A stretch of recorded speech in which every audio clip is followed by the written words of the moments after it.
Hello and welcome back to It's Not Just a Tuesday, the podcast where we talk about work and life and the stories that connect us all. I think every time I do this podcast, I say I'm excited and this will be my favorite one. So I'm just going to say that again. I'm very excited to have Jason Brown with me. Jason is someone that I have looked up to for a long time. He is a PR pro and an expert. I especially love that in the world of business and corporate, we should be competitors, and I shouldn't want him on my podcast because I'm promoting my own stuff and we have similar clients, et cetera, et cetera. But that's not the world that I live in. And I'm really lucky that I have colleagues that believe the same way I do. And so Jason and I have been able to um, be able to work together, refer clients back and forth, learn from each other. And I love that. So, Jason, thank you for being here and sharing some of your story with us. I'm super excited to dive in and share some things with people. Yeah, thank you for the opportunity. Look forward to it. Awesome. So, let's just talk about your journey into PR. You've got a kind of cool story of just the evolution of PublicCity PR and your history. And probably not a lot of people get to hear it because we're really always busy sharing other people's stories. So this is your moment. Like, just tell us the Jason Brown PR. Yeah, I'll try to keep it relatively quick. But I went to Michigan State, graduated with a degree in journalism. I thought I'll be the next Mitch Albom, and then when I got into the Didn't we real all? world, I found out there's only one Mitch Albom, and there's a reason why. Yeah. So, I was trying to find my way, and actually went back to school after doing some freelance writing to Specs Howard, and I thought maybe I'll try radio. Radio seems interesting to me. I don't have I have a face for radio, and so I thought, all right, maybe we'll give it a shot. And what I fell into was being a producer and producing shows, not being the on-air talent, but being the guy behind the scenes Oh, and cool. helping get guests, write show content, etc. In that time, it was editing tape. We don't do that anymore, but at the time we did. And then one day, a gentleman walked up to me, Fred Marks, from Marks Lane and Company. Fred has passed away, Mhm. and said, "Hey, you seem like a good guy. Are you interested in getting into PR? You seem to know the media. You seem to know So people." cool.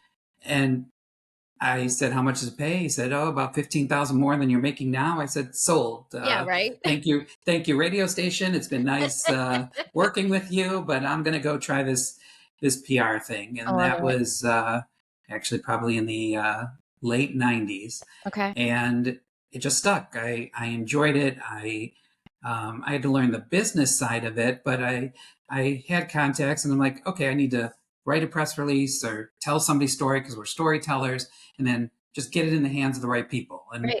uh, again, I feel like that sounds simple, but as you know, it's a lot more complex than that. Yeah. So worked in a variety of other agencies, big and small, for Okay. about 8, 9 years. And then in October of 2008, decided to start PublicCity PR. No clients, no revenue, just this idea that there was a PR guy who could help you get your story told and placed. Yeah. And now we're 16 years later, and I work with my wife, who I met at Marks Lane, So cool. and specialize in media and community relations. That's awesome. That's really cool. Um, I didn't know that you started out in radio and producing. That's really cool. Has that kind of helped the way that you craft producing for PR? I can imagine that the production piece of it, so much of that is what the finished product looks like. So the way that you think probably is a finished product. 100%. And in addition, it helps me not only shape that story, but, counsel the clients on what the media really want. Yeah.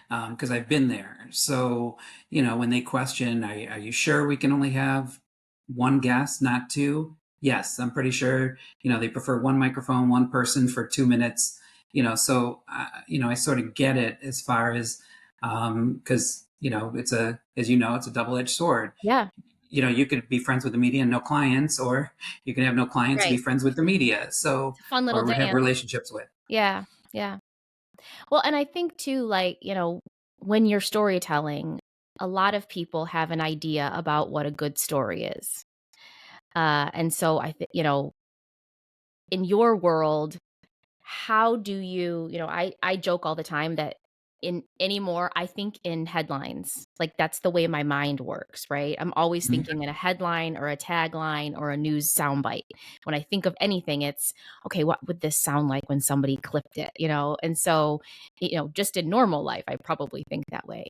What what do you find is the kind of the biggest thing when people are wondering what a good story is, what that news hook is, I know what I think, but I want to hear what you think.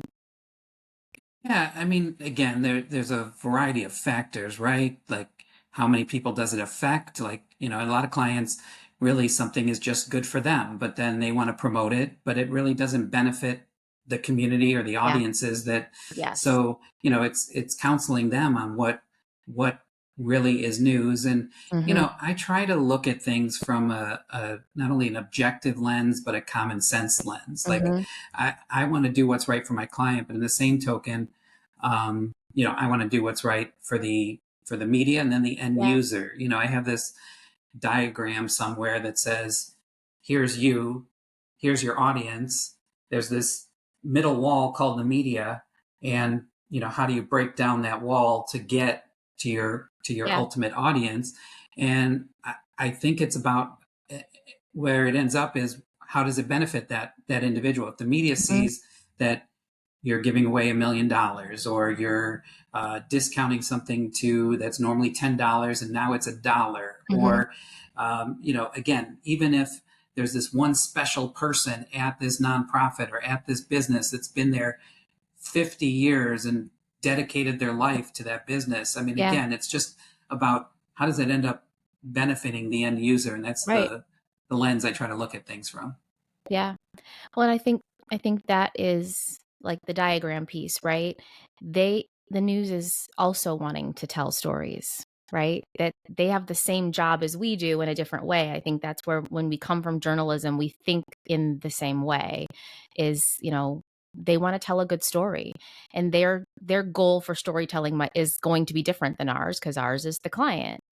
As a small business owner, what do you feel like, you've navigated small business for 16 years.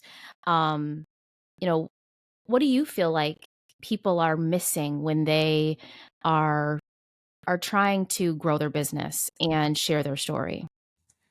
I think it's relying on the power of their network. Mm, Everybody has a network, some small, some big, but I try to talk to as many people as I can, yeah, whether they're um, the guy on the street to the intern to the junior producer to the anchor at the local TV station, whoever it is. yeah, I think we're all on the same playing field, yeah, and very regardless of your true. title. So I think that if you are starting your business, you know, we always in PR talk about communicating internally and then externally. Mhm. So who is in that circle, who is in your network, and tell them what you're doing. Tell them I opened a new business today. Tell them I, Yeah. started a new consulting practice. Because then, I believe I have a sales force out there that I'm not paying. Mhm. They just want to So do true. right by me. I want to do right by them, and I think that's how the world should work. Yeah. When I just had this conversation the other day about referral fees, and hey, if I'm going to give you a piece of business, I need 15% of whatever you make. Yeah. No, I'll give you the referral, and if you have a referral from me, give me a referral or take me Right. out for a lunch or Yeah. what have you. I don't need the extra couple $100 to Right. make my day. But I guess the answer to your question, I think, is ultimately, don't be afraid to post on social media what you're doing. Yeah. Make the asks, Yeah. and I think you'll be pleasantly surprised how many people want to help versus just delete or Right. look the Scroll other by. way. Yeah. Well, Yeah. that's so much the reason that when I got into PR around the same time, social media was starting to be a thing. And, in my world, we do both kind of hand in hand for most of our clients because of that exact reason, right? People forget to just share their story anywhere they can. And so I'm always looking at, what are your newsletters doing? What's your team doing? Does everyone have a script? Does everyone have material? Is everyone empowered to share social media and to be on social media? Because I think we just forget all of those tools. And you're right, we forget our circle. And so, I often say when I'm doing workshops and things, like, I'm never going to tell somebody what the top trending social media places that they should post. That's going to change every 5 minutes. What I'm going to tell them and what I want to teach them is how to think in a way that tells their story, how to craft their story, how to always be thinking about who am I and how can I share it? Because that's the piece of it. That's what connects us, right? It's why we're here. We share our stories, we see what resonates, and we grow. It's the same as any friendship or relationship. You share, you connect, and you grow. Business should be the same. And I think that's a big piece that we forget. That's such a big piece that we forget. Yeah, I just want to add to that, and how do you enhance that story? You think you have a story. Yes. One big one is, a lot of times we get hit up for clients for anniversaries. Mm-hmm. It's our 67th year. It's our, Yep. 42nd year. And, my first reaction is congratulations. But then my Yeah. second is, what are you doing for it? Right. Are you giving a donation to the community? Are Right. you, I remember years ago, a client had their 50th. I said, what are you doing? And, they said, we're, discounting our products. I said, okay, how about a fireworks show in your backyard? Oh, can we do that? Sure. And it ended up Yeah. happening. It was one of the best parts, Oh, that's so cool. free fireworks, and again, it's not rocket science. It's not Right. no one has ever had a fireworks show Right. before, but it's like you got to think outside It's the box a something. little bit and Yeah. say, how are we benefiting these consumers or Yeah. customers or That's so whatever the true. case may be in order to get that, again, we're big believers in give to get. So what are you Mm-hmm. giving to get your story told in Yeah. the end? Yeah. Well, and that's, I mean, I think a lot of what we do is yes, and, yes, you're doing this, but if I want the PR, I want you to have the PR, I want you to have the story. A lot of what we do and a lot of what I do is helping someone create the story, right? They thought they had a story. Well, they needed some fireworks. Let's, if you will let me help you come up with a great idea, if you will run with a crazy idea, then now we have a story, right? And I Right. think people are scared to think outside of the box, or they're so stuck in this is my story and it's good enough, right? And I think that's the piece that I'm always trying to say. It's the reason I started asking people what was on their calendar, was because more often than not, when I get a chance to look at someone's calendar, I see the things that they don't think to talk about, don't don't want to talk about, need to be talking about, because those are the things that are unique. That all the stuff that they think is cool, sometimes not. Sometimes more just their bottom line or their sales goal or their fundraising goal, right? It's not the real heart of what they're doing, or the give back, Mhm. or growing the story a little bit. So I love that. Yeah, and just to add to that, there's two statements that one doesn't get me excited, one gets me excited. And the one that doesn't get me excited is, well, this is the way we've always done it. Ugh, And yeah. then there's the, oh, that's interesting. We've never done that before. Okay, I Mhm. like that one. That's the Yeah. one. Yeah. And can we do that now? Can Yeah. we try that? Yeah. Oh, yeah, we've So never thought of that, right? we never Like, thought of that. yeah, Correct. So I'm looking for more of those than the, well, but this is the way we've always done it in the past. right. I love that. World has changed. Yes. Yeah. Every day. It's completely different. Yeah. Tell me, in your journey, right? You meet people all the time and you're always sharing stories. You were at the news this morning with the client. Uh what do you really wish that people felt more confident in, or more empowered in, work and life, work or life or both? Yeah, I mean, again, it's a good question, right? But I think that I guess I can only tell you how I try to to live my life, and I'm not saying it's the right way, I'm not saying it's the wrong way, but it's Yeah. just it works for me. There's a couple things. One is, I'm a big believer in, there's a saying, if you tell the truth, you've got nothing to remember. Mm, So, again, just trying to, um, be an open book, transparent as much as you can be. I work with folks. I'll tell you who I work with if you ask me. Blake's and Hollywood Casino and Detroit Pal. I'll list yeah, everyone. I'll same. tell you, how many employees we have. I'll tell you what our revenues are if you ask me. Yep. I'll be the open book, and I think that, I wish more folks would, um, be a little bit more Yeah. transparent. And I'll share with you. I think but others don't. That I have Crohn's disease. I was diagnosed in 1986. I was 15. Now 38 years later, Wow. and that's changed my perspective. I Yeah. knew that Crohn's, is exacerbated by stress. Hmm. So I try to avoid. I mean, nobody can avoid stress entirely, right? Right. But Right. when you can proactively do it, Yeah. and it's coming, or it's here, and you can change that. Hmm. I'm a big believer in, a less stressful environment, a less stressful world. So, I think that's important for Honesty. myself, and Yeah. probably for others too. Honesty and authenticity are an easy way to have less stress. Right. I did know that because I follow you and I know that you work with the Crohn's Association. My nephew, who is 17, just was diagnosed with Crohn's, and it has been such a life-changing moment for him, especially just the realization. And I think this is to your point on just the way that we do life has to be better, right? And I think for him, it was the realization that this isn't just a moment, right? This will be a way of life now.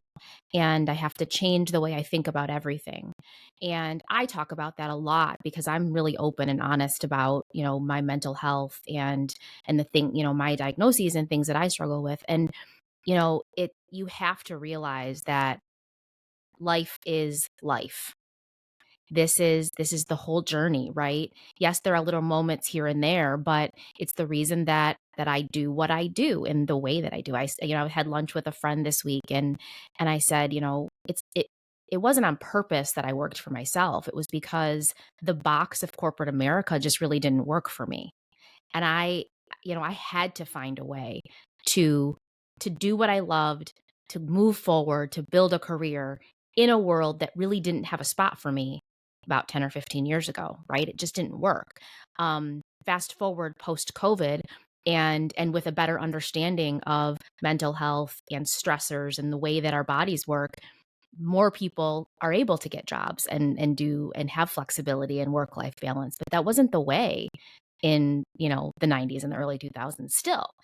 And so I've been trying to, just tell my nephew, hey, you're going to have to chart a path that's exactly for you. You can do whatever you want. It doesn't matter, but you've got to feel good and you've got to enjoy your life. And I think that is something that we just forget way too often. It's the reason I love that you and I are friends and colleagues when we should be competitors, right? We know who Right. we've, we've had clients that the other one has had before, right? We've worked together, we've shared stories, we've called each other and said, "Hey, is anyone at this outlet calling you back? Because they're not calling me back." But Right. that's life, right? There's Mhm. not, we all say, "Oh, there's no competitors, we're all unique," but then we hold so tightly to the things that we're scared to lose. But if we're really great, we're not going to lose them. And if we're living authentically, what we're supposed to have, we'll have. Right. And to that point, my mindset has always been, if client X is talking to Andrea and they're talking to Jason, and then they say, we're going with Andrea, there's probably a valid reason. And who am I to judge or say, what Right. do you mean you're going with Andrea? Right. So, I'm just a believer in, there's the right, whether it's PR person, accountant, Yes. uh, whatever it may be, the industry that you're in, Yeah. whatever you feel is best for you, then that's what you should go with, Yeah. because um, ultimately that's what's going to make you successful. Yeah. Actually, funny story. I just thought of this, and then I want to get to the juicy part for me, which is what's on your calendar. But last week I was at an event and met someone who is a has a business and is launching a new business. We got to talking. There were some media folks there that I was handling, and were exchanging contact information with the media folks. Oh yeah, we could do something. And I said, wait a minute, don't make this so easy for them. I want them to have to work with me to get to you. I don't want them to have a direct. And they joked and said, don't make me call Jason Brown. And Oh, I said, and I'll tell you offline the more of the story, but it was so funny. I said, wait a minute, you have access to Jason Brown? Don't talk to me. If that's an option for you, go with that, because he's what you need. And it was so funny. And he started laughing and he's like, wait a minute, what? I said, yeah, forget it, I'm hands off. I don't even want that. If you get Jason, you got the gold. And we were all laughing, and the media person was like, oh my gosh, you all are crazy. But it was just the perfect example of, like, we are all in the same world, right? it yeah, would it would never benefit me to the world is smaller than we think, especially in, I think, the Midwest and Metro Detroit. Um, but I think across the globe, we are all a lot closer than we think. And there's those moments where you have the opportunity to do right or not do right, and that's good. going to carry with you. 100%. And Yeah. again, I try not to, that book came out, I don't know, 40 years ago now, Don't Sweat the Small Stuff, but it's like, it's so true. Like, don't sweat the small stuff, Yeah. because there's a lot more important things to sweat, but Yeah. the small stuff's not one of them. Right. I love it. Okay, my favorite part of the day.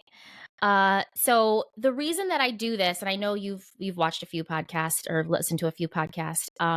One of the things that I discovered in my journey of working with clients and working with myself and trying to help people cultivate their story is that so often there are really cool things in our world that we forget to talk about. So I've started asking clients, and now guess what's on your calendar, what's going on. So because it's not just a Tuesday, it's something important and it's part of your life. So what was on your calendar last Tuesday that you shared, didn't share? It's probably cool, and we want to know about it. Oh, yeah. Well, I don't know how cool it is, but I mean, there were a couple things that were last Tuesday. One, we re-engaged with a client that we hadn't worked with in a little bit. Blake's Hard Cider. We had always done the farm work, but we re-engaged with the hard cider company for Michigan. So that was a Awesome. nice call to get. And, Yeah. it reminds you, always try to leave a relationship on the best terms possible, because you never know Yes. when they might return. Yeah. So that was a nice reminder that, we left on good terms, and they came back. That's so And cool. um, the other thing that was last Tuesday, and you and I, we both we do media lunches. We sometimes don't post them on social media to tell who we're lunching with. Right. I guess publicists are supposed to do that. I don't know if there's some unwritten rule that you're seen with certain people and Right. makes you the cool factor or whatever. But last Tuesday, I had lunch with, and I'll tell you who, but I need to say, is one of the most nicest reporters slash anchors in Detroit, and hasn't changed. I think she's been here, oh God, I don't know, 15 years, maybe 20, she could tell you. But I had the pleasure of having lunch with Robin Murdoch of Oh, I love it. Fox 2. That's And awesome. just, and I don't want to get myself into trouble, but I think folks see that, there are some media and all the outlets that, they've been doing it a while. They call less, they email less, they Yeah. communicate less. But Robin's been one that has just, That's been the awesome. same person since I first I first met her. And just quick story about Robin. I'll never forget when I first started Public City, and she was uh, on site for, we were doing some live shots, and she showed up first. I pulled up, and I rolled down my window and I'm like, "Good morning." And the first thing she said was, "Oh, thank God it's you. I didn't know who was coming." Oh, I because love that. it was, you know, a moment that reminded me maybe I do know what I'm doing. You know, Yeah, like you don't always get the client saying, you know, thank you or what a great job, right. or you know, you don't always get What's those next? attaboys, Yeah, right? But that was a moment, um, you know, 10 to 15 years ago that, you know, reminded me that she's like, okay, that's it's going to cool. be an easy day for me Yeah, because he's here. So again, lunch with Robin, and you know, shared some stories and that's really caught up, cool. and it was a great day when we left. That's awesome. Well, and I think you're right, that's the balance of, yes, we're supposed to know media folks, but also we're not they respect us because we don't, wave their banner around, right? And I think but that is so indicative of your reputation and how important it is for us to have that brand and that authenticity that lasts 15 years, right? You have clients coming back to you and you can celebrate that. You have relationships where you're supposed to, right? Not everyone needs to have lunch with the media, but those are the relationships that that you need to build, right? That needs to be your circle and you foster that. I love that. And I love that, it's the reason that you're so good at what you do Mm, is thank because you build those relationships and it's not fake, right? You're not just calling her when you have something to say or something to sell. And I Right. And think even it's if such a good in those reminder. relationships, you know, you've never heard me say these words ever. Can you do this story for me? Mhm. You know, I have this mutual respect. Now I'll send it to Yeah, her and say, what do you think of this story? right. Do you think it's worthy of Fox 2? Are you Yeah, covering it? yeah, But I see a lot of times that there are a few that, you know, rely on relationships and think that maybe a reporter owes you something yeah. versus, you know, I look at every story as a new story, right? They're Yes. not, you do one, you don't do the other, you do this Yep, one, you don't do that one. yep. It's part of our world. Yeah, So, regardless of the relationship, I try to, you know, keep it professional and yeah, help them understand what the story is. And hopefully they agree that it's a good story right. to cover. Yeah. Well, and I think too, we get this question a lot. I know you do too, is well, who do you know in the media? Who are your contacts? And I just, I tell people, I've got all the same contacts everyone else does, but I will tell you that if the story is good, then it'll find its place. It doesn't matter if I have a good story, I could have known that contact for 20 years, or I could have just sent my very first email or my very first phone call. It doesn't actually matter. It matters a little, but the story is the story, right? I mean, there are media folks that I don't get a response from for months and months and months because the story is not what they're looking for. And that's okay. And then when something piques their interest, they, oh, hey, Andrea, I've seen your stuff. Uh, I like this one. Let's chat, right? And I think that's what we have to not be scared of, right? It's the same in any, social media, just relationship building is just being really okay with just keep going. Just keep sharing. It's going to connect with the right people eventually, right? It's like, dating, right? You'll meet the right one eventually. Just keep Yeah. keep doing it.